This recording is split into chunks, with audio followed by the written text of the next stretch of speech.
from America's heartland. This is GJRB, Clinton, Iowa.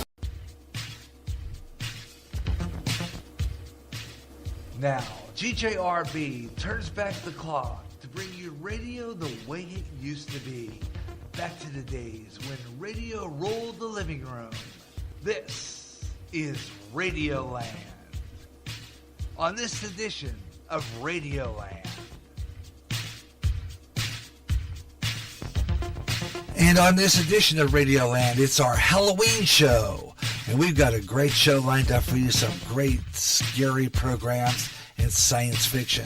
Starting off with our annual running of the 1938 classic War of the Worlds from October 30th, 1938. This program caused a lot of panic, and is a great classic science fiction scary radio program. Then it's Inner Sanctum. This will be from March 6th, 1945. Two programs featuring Agnes Moorehead, The Lost Refrain, and then we go to Lights Out from May 18th, 1943 with Spider 33. Suspense from November 18th with Sorry, Wrong Number. X-1 from August 22nd, 1957. Dimension X from June 10th, 1951. And Beyond Tomorrow from April 11th, 1950. So now it's time to turn back the clock to Radioland.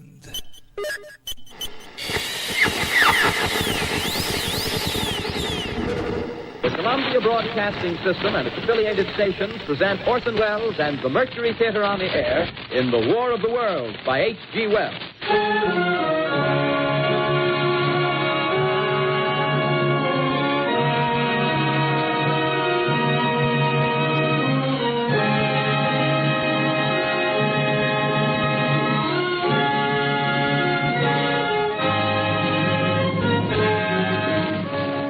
Ladies and gentlemen, the director of the Mercury Theater and star of these broadcasts, Orson Welles. We know now that in the early years of the 20th century, this world was being watched closely by intelligences greater than man's, and yet as mortal as his own. We know now that as human beings busied themselves about their various concerns, they were scrutinized and studied, perhaps almost as narrowly as a man with a microscope might scrutinize the transient creatures that swarm and multiply in a drop of water. With infinite complacence, people went to and fro over the earth about their little affairs, serene in the assurance of their dominion over this small, spinning fragment of solar driftwood, which by chance or design, man has inherited out of the dark mystery of time and space. Yet across an immense ethereal gulf, minds that are to our minds as ours are to the beasts in the jungle, intellects, vast, cool, and unsympathetic, regarded this earth with envious eyes and slowly and surely drew their plans against us. In the 39th year of the 20th century came the Great Disillusionment. It was near the end of October. Business was better. The war scare was over. More men were back at work. Sales were picking up. On this particular evening, October 30th, the Crosley service estimated that 32 million people were listening in on radios. For the next 24 hours, not much change in temperature. A slight atmospheric disturbance of undetermined origin is reported over Nova Scotia, causing a low-pressure area to move down rather rapidly over the northeastern states, bringing a forecast of rain accompanied by winds of light gale force. Maximum temperature 66, minimum 48. This weather report comes to you from the Government Weather Bureau. We take you now to the Meridian Room in the Hotel Park Plaza in downtown New York, where you will be entertained by the music of Raymond Raquello and his orchestra.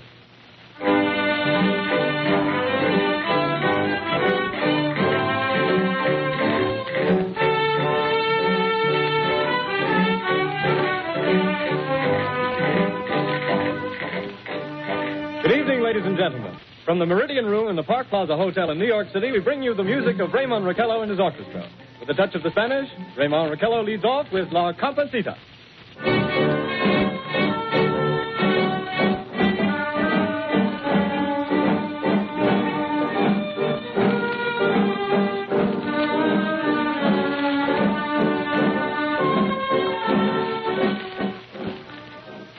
Ladies and gentlemen, we interrupt our program of dance music to bring you a special bulletin from the Intercontinental Radio News.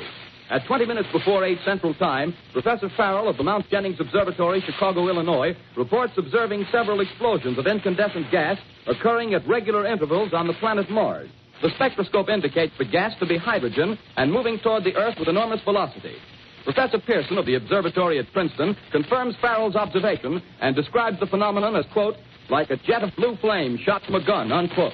We now return you to the music of Ramon Raquello, playing for you in the Meridian Room of the Park Plaza Hotel, situated in downtown New York.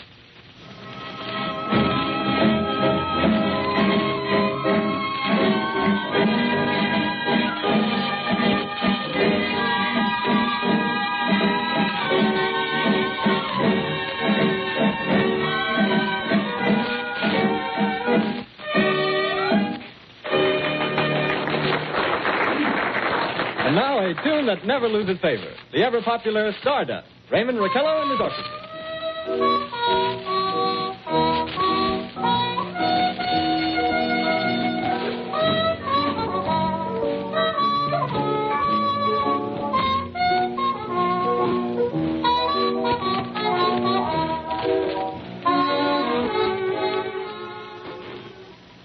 Ladies and gentlemen, following on the news given in our bulletin a moment ago, the Government Meteorological Bureau has requested the large observatories of the country to keep an astronomical watch on any further disturbances occurring on the planet Mars. Due to the unusual nature of this occurrence, we have arranged an interview with the noted astronomer, Professor Pearson, who will give us his views on this event. In a few moments, we will take you to the Princeton Observatory at Princeton, New Jersey. We return you until then to the music of Ramon Raquello and his orchestra.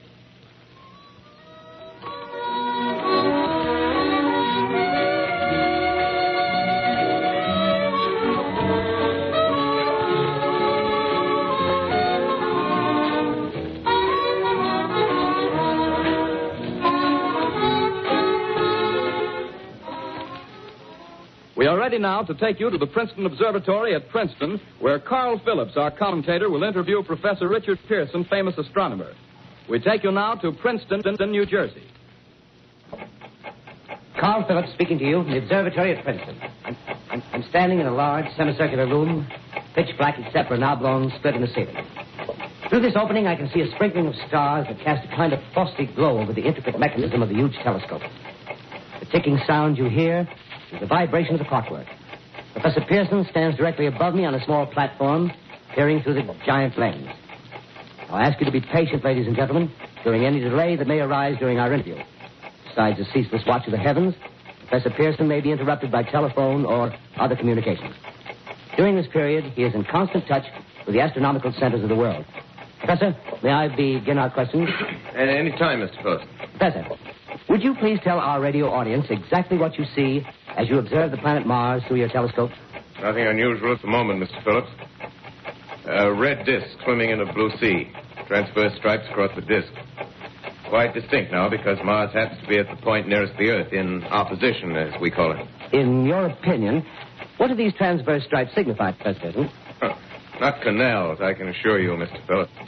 Although that's the popular conjecture of those who imagine Mars to be inhabited. From a scientific viewpoint, the stripes are merely the result of atmospheric conditions peculiar to the planet. Then you're quite convinced, as a scientist, that living intelligence as we know it does not exist on Mars? I'd say the chances against it are 1,000 to 1. And yet, how do you account for these gas eruptions occurring on the surface of the planet at regular intervals? Phillips, I cannot account for it. By the way, Professor, for the benefit of our listeners, how far is Mars from the Earth? Approximately 40 million miles. Well, that seems a safe enough distance. Just a moment, ladies and gentlemen. Someone has just handed Professor Pearson a message. While he reads it, let me remind you that we are speaking to you from the observatory in Princeton, New Jersey, where we are interviewing the world-famous astronomer, Professor Pearson.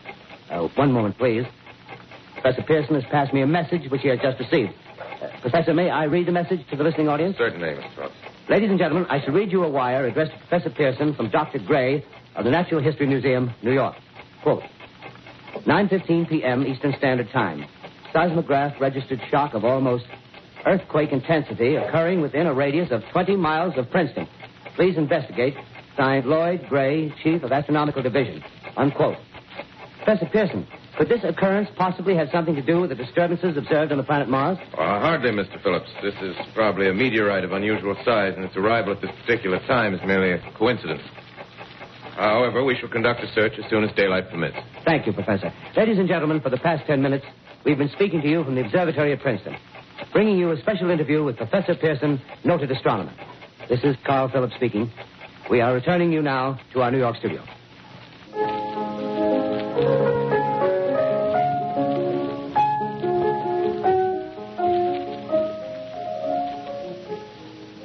Ladies and gentlemen, here is the latest bulletin from the Intercontinental Radio News. Toronto, Canada. Professor Morse of Macmillan University reports observing a total of 3 explosions on the planet Mars between the hours of 7:45 p.m. and 9:20 p.m. Eastern Standard Time. This confirms earlier reports received from American observatories. Now, nearer home, comes a special bulletin from Trenton, New Jersey. It is reported that at 8:50 p.m., a huge flaming object, believed to be a meteorite, fell on a farm in the neighborhood of Grover's Mill, New Jersey, 22 miles from Trenton.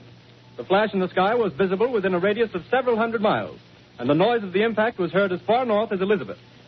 We have dispatched a special mobile unit to the scene, and we'll have our commentator, Carl Phillips, give you a word picture of the scene as soon as he can reach there from Princeton. In the meantime, we take you to the Hotel Martinet in Brooklyn, where Bobby Millett and his orchestra are offering a program of dance music.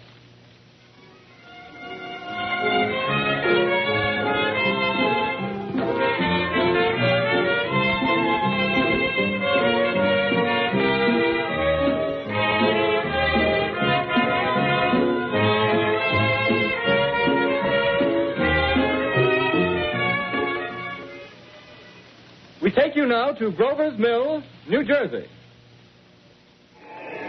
Ladies and gentlemen, this is Carl Phillips again, out at the Wilmot Farm, Grover's Mill, New Jersey. Professor Pearson and myself made the 11 miles from Princeton in 10 minutes. Well, I hardly know where to begin to paint for you a word picture of the strange scene before my eyes, like something out of a modern Arabian Nights. Well, I just got here. I haven't had a chance to look around yet. I guess that's it. Yes, I guess that's the thing directly in front of me, half buried in a vast pit.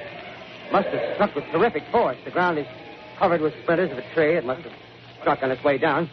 But I can see the object itself doesn't look very much like a meteor. At least not the meteors I've seen. It looks more like a huge cylinder. Has a diameter of, what would you say, Professor Pearson? What's that? What would you say, what's the diameter of this? About 30 yards. About 30 yards. The metal on the sheath is, well, I've never seen anything like it. The color is sort of yellowish white. It's curious. Spectators now are pressing close to the object in spite of the efforts of the police to keep them back. Getting in front of my line. Would you mind standing one side, please? While the police are pushing the crowd back. Here's Mr. Wilmot, owner of the farm here. He may have some interesting facts to add. Mr. Wilmot, would you please tell the radio audience as much as you remember of this rather unusual visitor that dropped in your backyard? A step closer, please. Ladies and gentlemen, this is Mr. Wilmot. Well, I was listening to the radio. Closer and louder, please. Pardon me? Louder, please, closer. Yes. I was listening to the radio and kind of drowsy. That professor fellow was talking about Mars, so I was half chosen and half... Yes, Mr. Wilmot, and then what happened? Well, as I was saying, I was listening to the radio, kind of halfway. Yes, Mr. Wilmot, and then you saw something. Well, not first off. I heard something. And what did you hear? A hissing sound like this. Kind of like a 4th of July rocket. Yes, then what? I turned my head out the window and would have sworn I was asleep and dreaming. Yes? I seen a kind of greenish streak and then zingo. Something smacked the ground, knocked me clear out of my chair. Well, were you frightened, Mr. Wilmot? Well, I ain't quite sure. I reckon I was kind of riled. Well, thank you, Mr. Wilmot. Thank you very much. Yeah, you want me to tell No, that's quite all right. That's plenty. Ladies and gentlemen, you've just heard Mr. Wilmot, owner of the farm where this thing has fallen. I wish I could convey the atmosphere, the background of this fantastic scene. Hundreds of cars are parked in a field in back of us, and the police are trying to rope off the roadway leading into the farm, but it's no use. They're breaking right through. Car's headlights throw an enormous spotlight on the pit where the object's half buried. Now, some of the more daring souls now are venturing near the edge. The silhouettes stand out against the metal sheen. One man wants to touch the thing. He's having an argument with the policeman. Now, the policeman wins. Now, ladies and gentlemen, there's something I haven't mentioned in all this excitement, but it's becoming more distinct. Perhaps you've caught it already on your radio. Listen, please. Do you hear it? It's a curious humming sound that seems to come from inside the object. I'll move the microphone nearer. Here. Now, we're not more than 25 feet away. Can you hear it now? Professor Pearson. Yes, Professor. Can you tell us the meaning of that scraping noise inside the thing? Possibly the unequal cooling of its surface. I say, do you still think it's a meteor, Professor? I don't know what to think. The metal casing is definitely extraterrestrial. Not found on this Earth. Friction with the Earth's atmosphere usually tears holes in a meteorite. This thing is smooth, and you can see its cylindrical Just a minute. shape. Something's happening. Ladies and gentlemen, this is terrific. This end of the thing is beginning to flake off. The top is beginning to rotate like a screw, and this thing must be hollow. He's moving. Keep back there. Keep those men back. Keep back there. Keep those idiots back. Ladies, off. The top's loose. Go, Bell. Stand back. ladies and gentlemen, this is the most terrifying thing I've ever witnessed. Wait a minute. Something I can see coming out of that black hole, two luminous discs. The eyes, it might be a face, might be almost... Good heavens, something wriggling out of the shadow like a gray snake. Now it's another one, and another one, and another one. They look like tentacles to me. Oh, yeah, I can see the thing's body. Now it's large as a bear. It glistens like wet leather, but that face, ladies and gentlemen, it's indescribable. I can hardly force myself to keep looking at it. It's so awful. The eyes are black, and they gleam like a serpent. The mouth is kind of V-shaped with saliva dripping from its rimless lips. It seems to quiver and pulsate, and the monster, or whatever it is, can hardly move. It seems weighed down by possibly gravity or something. The thing's rising up now, and the crowd falls back. They've seen plenty. The most extraordinary experience, ladies and gentlemen. I can't find words. Well, I'll pull this microphone with me as I talk. I'll have to stop the description until I can take a new position. Hold on, will you please? I'll be right back in a minute.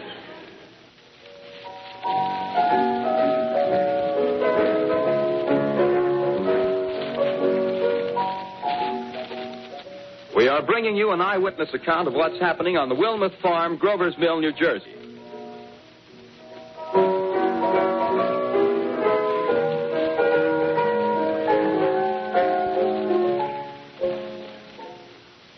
We now return you to Carl Phillips at Grover's Mill.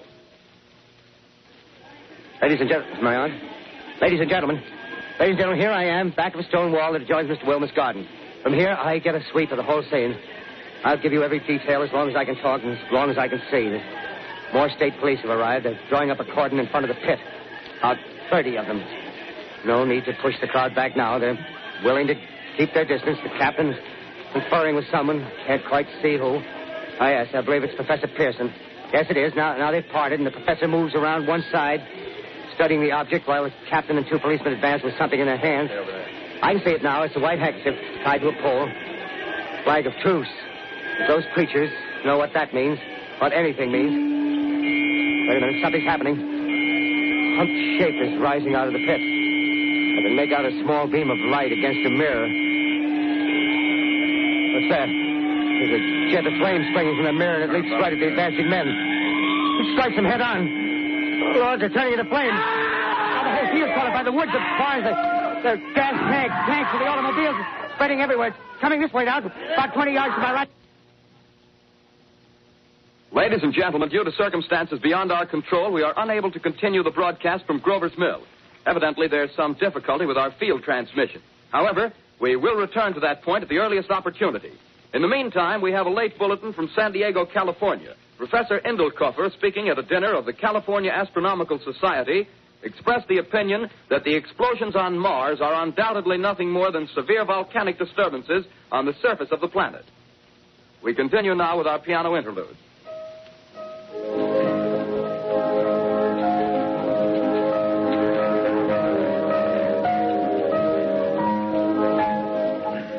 Ladies and gentlemen, I've just been handed a message that came in from Grover's Mill by telephone. Just one moment, please. At least 40 people, including 6 state troopers, lie dead in a field east of the village of Grover's Mill. Their bodies burned and distorted beyond all possible recognition. The next voice you hear will be that of Brigadier General Montgomery Smith, commander of the state militia at Trenton, New Jersey. I have been requested by the governor of New Jersey to place the counties of Mercer and Middlesex as far west as Princeton and east to Jamesburg under martial law. No one will be permitted to enter this area except by special pass issued by state or military authorities. 4 companies of state militia are proceeding from Trenton to Grover's Mill and will aid in the evacuation of homes within the range of military operations. Thank you. You have just been listening to General Montgomery Smith, commanding the state militia at Trenton. In the meantime, further details of the catastrophe at Grover's Mill are coming in. The strange creatures, after unleashing their deadly assault, crawled back in their pit and made no attempt to prevent the efforts of the firemen to recover the bodies and extinguish the fire. The combined fire departments of Mercer County are fighting the flames which menace the entire countryside. We have been unable to establish any contact with our mobile unit at Grover's Mill, but we hope to be able to return you there at the earliest possible moment. In the meantime, we take you to... Just one moment, please. Ladies and gentlemen, I have just been informed that we have finally established communication with an eyewitness of the tragedy. Professor Pearson has been located at a farmhouse near Grover's Mill, where he has established an emergency observation post. As a scientist, he will give you his explanation of the calamity. The next voice you hear will be that of Professor Pearson, brought to you by direct wire. Professor Pearson. Of the creatures in the rocket cylinder at Grover's Mill, I can give you no authoritative information, either as to their nature, their origin, or their purposes here on Earth. Of their destructive instrument, I might venture some conjectural explanation. For want of a better term, I shall refer to the mysterious weapon as a heat ray. It's all too evident that these creatures have scientific knowledge far in advance of our own. It's my guess that in some way they are able to generate an intense heat in a chamber of practically absolute non-conductivity. This intense heat they project in a parallel beam against any object they choose by means of a polished parabolic mirror of unknown composition, much as the mirror of a lighthouse projects a beam of light. That is my conjecture of the origin of the heat ray. Thank you, Professor Pearson. Ladies and gentlemen, here is a bulletin from Trenton. It is a brief statement informing us that the charred body of Carl Phillips has been identified in the Trenton Hospital. Now, here's another bulletin from Washington, D.C. The Office of the Director of the National Red Cross reports 10 units of Red Cross emergency workers have been assigned to the headquarters of the state militia, stationed outside of Grover's Mill, New Jersey. Here's a bulletin from State Police, Princeton Junction. The fires at Grover's Mill and vicinity are now under control. Scouts report all quiet in the pit, and there is no sign of life appearing from the mouth of the cylinder. Now, ladies and gentlemen, we have a special statement from Mr. Harry McDonald, Vice President in charge of operations. We have received a request from the state militia of Trenton to place at their disposal our entire broadcasting facilities. In view of the gravity of the situation, and believing that radio has a responsibility to serve in the public interest at all times, we are turning over our facilities to the state militia at Trenton. We take you now to the field headquarters of the state militia near Grover's Mill, New Jersey. This is Captain Lansing of the Signal Corps, attached to the state militia, now engaged in military operations in the vicinity of Grover's Mill. Situation arising from the reported presence of certain individuals of unidentified nature is now under complete control. The cylindrical object, which lies in a pit directly below our position, surrounded on all sides by 8 battalions of infantry, without heavy field pieces, but adequately armed with rifles and machine guns. All cause for alarm, if such cause ever existed, is now entirely unjustified. The things, whatever they are, do not even venture to poke their heads above the pit. I can see their hiding place plainly in the glare of the searchlights here. With all their reported resources, these creatures can scarcely stand up against heavy machine gun fire. Anyway, it's an interesting outing for the troops. I can make out their khaki uniforms crossing back and forth in front of the lights. Looks almost like a real war. There appears to be some slight smoke in the woods bordering the Millstone River. Probably fire started by campers. Well, we ought to see some action soon. One of the companies is deploying on the left flank. A quick thrust and it'll all be over. Oh, wait a minute. I see something on top of the cylinder. No, it's nothing but a shadow.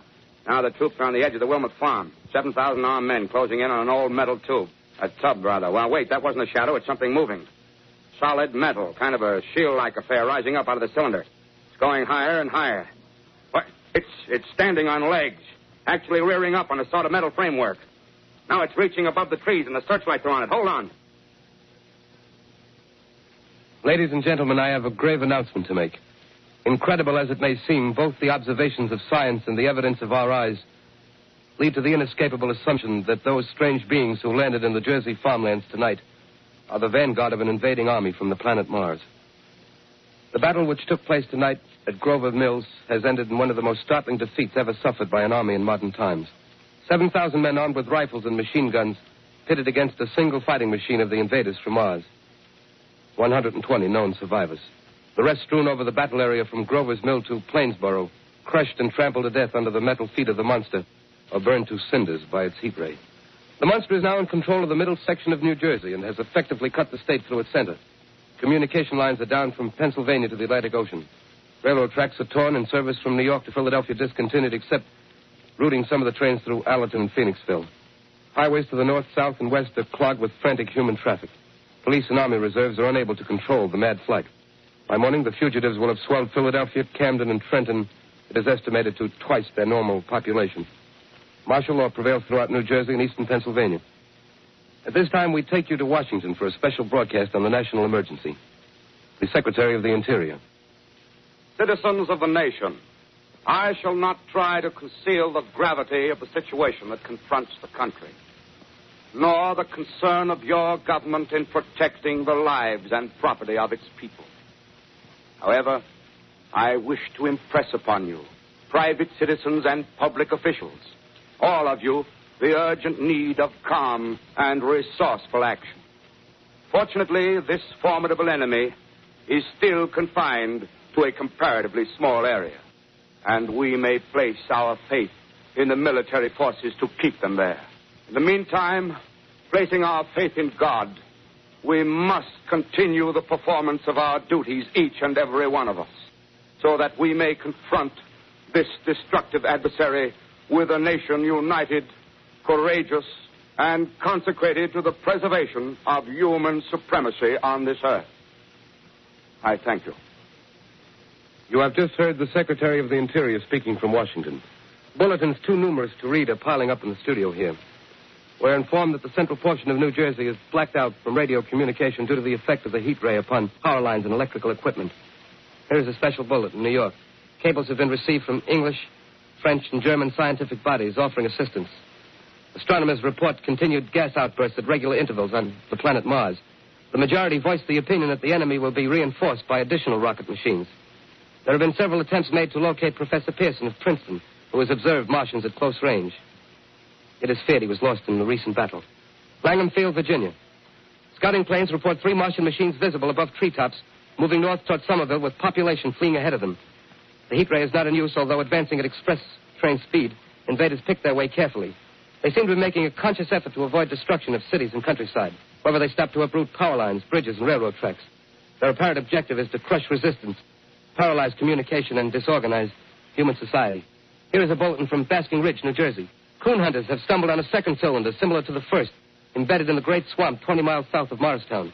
Army field pieces are proceeding from Newark to blow up the second invading unit before the cylinder can be opened and the fighting machine rigged. They are taking up a position in the foothills of Watchung Mountains. Another bulletin from Langham Field, Virginia. Scouting planes report enemy machines, now 3 in number, increasing speed northward, kicking over houses and trees in their evident haste to form a conjunction with their allies south of Morristown. Machines also sighted by telephone operator east of Middlesex within 10 miles of Plainfield. Here's a bulletin from Winstonfield, Long Island. A fleet of Army bombers carrying heavy explosive flying north in pursuit of enemy. Scouting planes act as guides. They keep the speeding enemy in sight. Just a moment, please, ladies and gentlemen. We've run special wires to the artillery line and adjacent villages to give you direct reports from the zone of the advancing enemy. First, we take you to the battery of the 22nd Field Artillery, located in the Watchung Mountains. Range 32 meters. 32 meters. Projection 39 degrees. 39 degrees. Fire. 140 yards to the right, sir. Ship range 31 meters. 31 meters. Projection 37 degrees. 37 degrees. Fire. Yes, sir. Got the tripod of one of them. They're stopped. The others are trying to repair it. Quick, get the range. Ship 30 meters. 30 meters. Projection 27 degrees. 27 degrees. Fire. Can see the shell land, sir. Letting off a smoke. What is it? Black smoke, sir. Moving this way. Lying close to the ground. Moving fast. Put on gas mask. Get ready to fire. Ship to 24 meters. 24 meters. Projection 24 degrees. 24 degrees. Fire. Still can't see, sir. Smoke's coming nearer. Get the range. 50 meters. 23 meters. 23 meters. Projection 22 degrees. 22 degrees.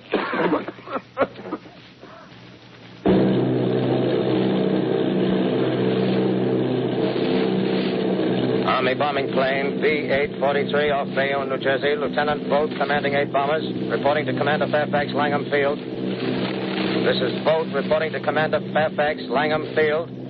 Enemy tripod machines now in sight. Reinforced by 3 machines from the Morristown cylinder. 6 altogether. 1 machine partially crippled. Believed hit by shell from Army gun in Watchung Mountains. Guns now appear silent.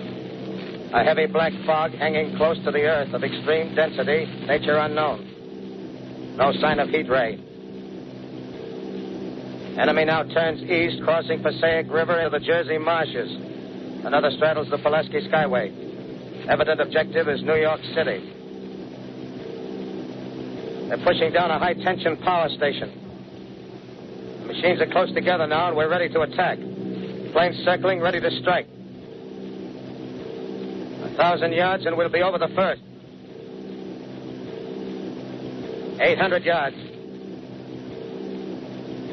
600.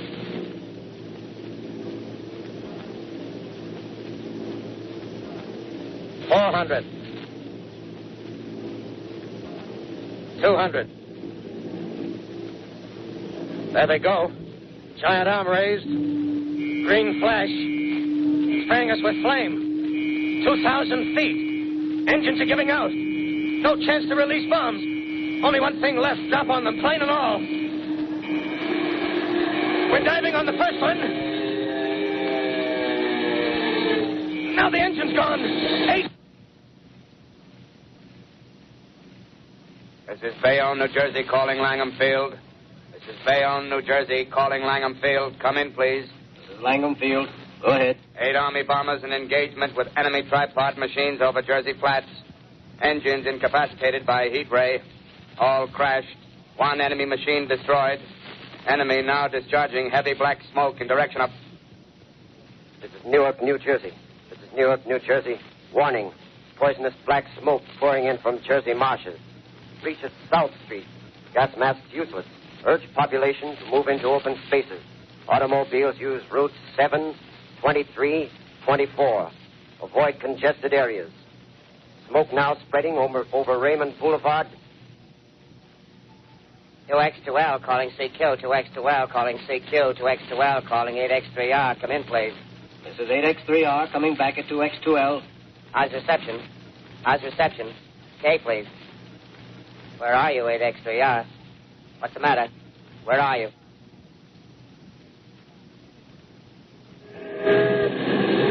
I'm speaking from the roof of Broadcasting Building. I'm speaking from the roof of Broadcasting Building, New York City. The bells you hear are ringing to warn the people to evacuate the city as Martians approach. Estimated in the last 2 hours, 3 million people have moved out along the roads to the north. Hutchison River Parkway still kept open for motor traffic. Avoid bridges to Long Island, hopelessly jammed.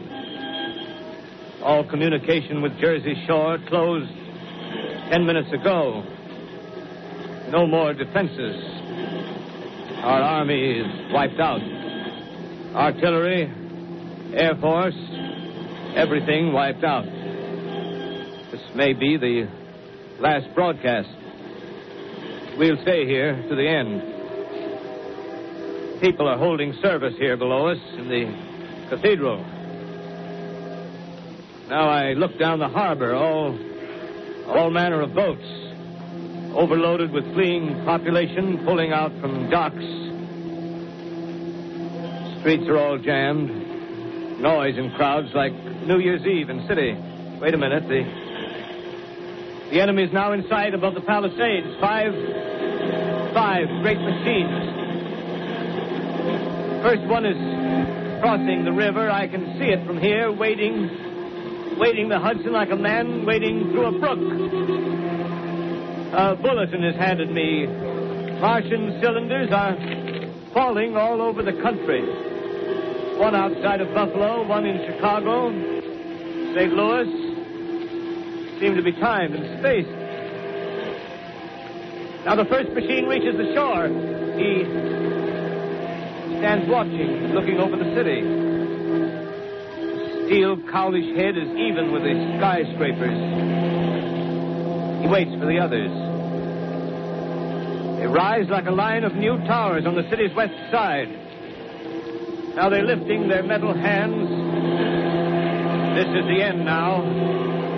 Smoke comes out, black smoke drifting over the city.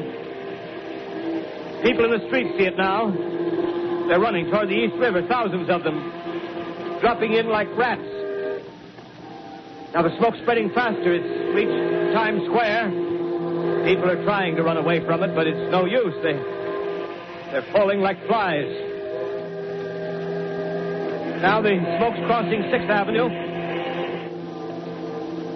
5th Avenue. 100 yards away. It's 50 feet.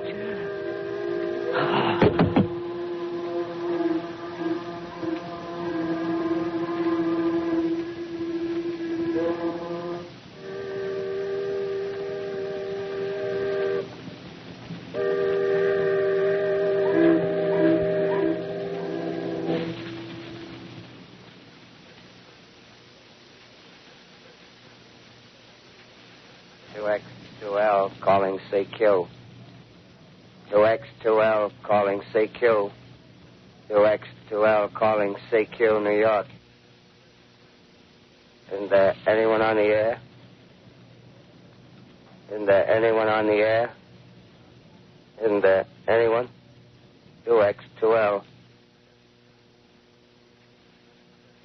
You are listening to a CBS presentation of Orson Welles and the Mercury Theater on the Air in an original dramatization of The War of the Worlds by H.G. Wells. The performance will continue after a brief intermission. This is the Columbia Broadcasting System.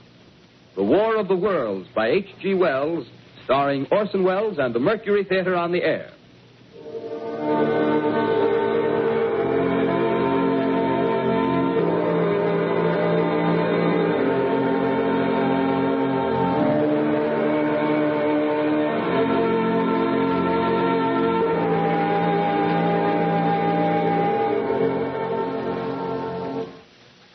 As I set down these notes on paper, I'm obsessed by the thought that I may be the last living man on Earth.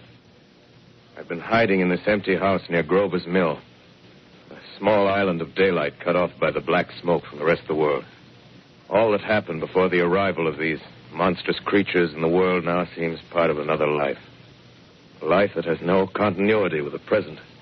Furtive existence of the lonely derelict who pencils these words on the back of some astronomical notes bearing the signature of Richard Pearson. I look down at my blackened hands, and I try to connect them with a professor who lives at Princeton and who, on the night of October 20th, glimpsed through his telescope an orange splash of light on a distant planet. My wife, my colleagues, my students, my books, my observatory, my world. Where are they? Did they ever exist? Am I Richard Pearson? What day is it? Do days exist without calendars? Does time pass when there are no human hands left to wind the clocks? In writing down my daily life, I tell myself I shall preserve human history between the dark covers of this little book that was meant to record the movements of the stars. But to write, I must live, and to live, I must eat.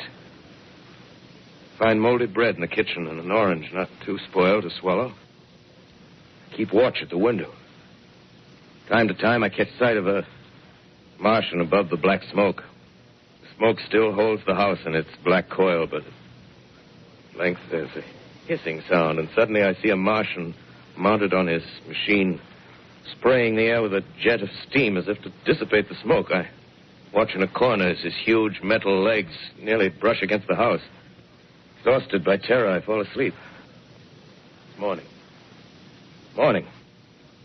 Sun streams in the window. The black cloud of gas is lifted, and the scorched meadows to the north look as though a black snowstorm had passed over them. I venture from the house. I make my way to a road, no traffic. Here and there, a wrecked car, baggage overturned, a blackened skeleton. Push on north. For some reason, I feel safer trailing these monsters than running away from them. And I keep a careful watch. I've seen the Martians feed. Should one of their machines appear over the top of trees, I'm ready to fling myself flat on the earth. Come to a chestnut tree. October. Chestnuts are ripe. Fill my pockets. I must keep alive. 2 days I wander in a vague northerly direction through a desolate world. Finally, I notice a living creature. A small red squirrel in a beech tree. I stare at him and wonder. He stares back at me. I believe at that moment the animal and I shared the same emotion. The joy of finding another living being. Push on north. I find dead cows in a brackish field, and beyond the charred ruins of a dairy and a silo, remain standing guard over the wasteland like a lighthouse. Deserted by the sea. Astride the silo perches a weathercock. The arrow points north. North. Next day, I come to a city. City vaguely familiar in its contours, yet its buildings strangely dwarfed and leveled off as if a giant had sliced off its highest towers with a capricious sweep of his hand. Reached the outskirts. I found Newark. Newark, undemolished but humbled by some whim of the advancing Martians. Presently, with an odd feeling of being watched, I caught sight of something crouching in a doorway. I made a step towards it, and it rose up and became a man. A man armed with a large knife. Stop! Where do you come from? I come from many places.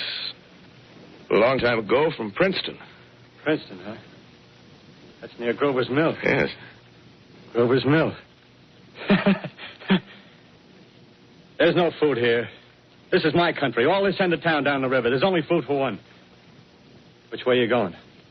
I don't know. I guess I'm looking for people. Hey, what was that? Did you hear something just then? No. Only a bird. A live bird. You get to know that birds have shadows these days. Say, we're in the open here. Let's crawl in this doorway here and talk. Have you seen any Martians? No. They're going over to New York. Night, the sky's alive with their lights, just as if people were still living in it. By daylight, you can't see them. 5 days ago, a couple of them carried something big across the flats from the airport. I think they're learning how to fly. Fly? Yeah, fly. Well, it's all over with humanity. Stranger, there's still you and I. 2 of us left. Yeah. They got themselves in solid. They wrecked the greatest country in the world. Those green stars, they're probably falling somewhere every night. They've only lost one machine. There isn't anything to do. We're done. We're licked. Where were you? You're in a uniform. Yeah, what's left of it. I was in the militia. National Guard. That's good. There wasn't any war. Any more than there's war between men and ants. Yes, but we're eatable ants. I found that out. What'll they do to us? I thought it all out. Right now, we're caught as we're wanted. A Martian only has to go a few miles to get a crowd on the run. But they won't keep on doing that. They'll begin catching us systematic, like keeping the best and storing us in cages and things. They haven't begun on us yet. Not begun? Not begun. All that's happened so far is because we don't have sense enough to keep quiet. Bothering them with guns and such stuff and losing our heads and rushing off in crowds. No, instead of our rushing around blind, we got to fix ourselves up. Fix ourselves up according to the way things are now. Cities, nations, civilization, progress. Yes, but if that's so, what is there to live for? Well, there won't be any more concerts for 1,000,000 years or so and no nice little dinners at restaurants. If it's amusement you're after, I guess the game's up. What is there left? Life, that's what. I want to live. Yeah, and so do you. We're not going to be exterminated. And I don't mean to be caught either. Tamed and fattened and bred like an ox. What are you going to do? I'm going on. Right under their feet. I got a plan. We men as men are finished. We don't know enough. We got to learn plenty before we got a chance. We've got to live and keep free while we learn, see? I've thought it all out, see? Well, tell me the rest. Well, it isn't all of us that are made for wild beasts. That's what it got to. That's what it got to be. That's why I watched you.